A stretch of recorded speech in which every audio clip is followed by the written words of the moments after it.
Why do you need both? Am Yisrael said, Zeh Keli v'Yanveyu. They pointed to God and able to sense His presence on them by themselves. Why do they have to add Elokei Avi v'Rom Amenu? He is also the God of our forefathers. You can answer based on a mashal, on an example. Fellow meets a girl to see if they're going to get married, and she looks nice and she talks nicely. But how does he know this is the real thing? Maybe it's a show, maybe it's a put on.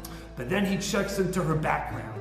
He checks into her parents, her family, her grandparents, and then he hears nice things about them. They're golei chasodim and God-fearing people. So when he hears about the family, which happens to match what he sees in the girl, then he knows this is not just a put on. This is not a show. This is not something fleeting. It's for real.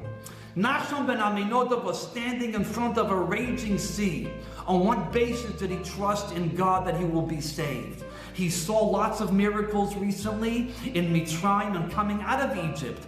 But how does he know it's for real? Maybe it's just something passing. Maybe it's fleeting. How does he know this is something that's real and it's eternal and it's going to continue?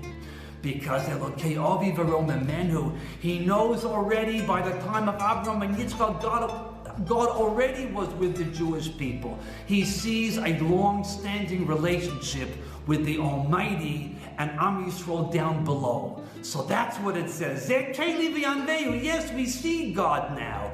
But how do we know it's for real? How do we know it's going to continue? How do we know it's eternal? Because Elokei Avi v'Rom Amenu, we have a long-standing relationship with the Almighty. So we know what we see in front of us is here to stay.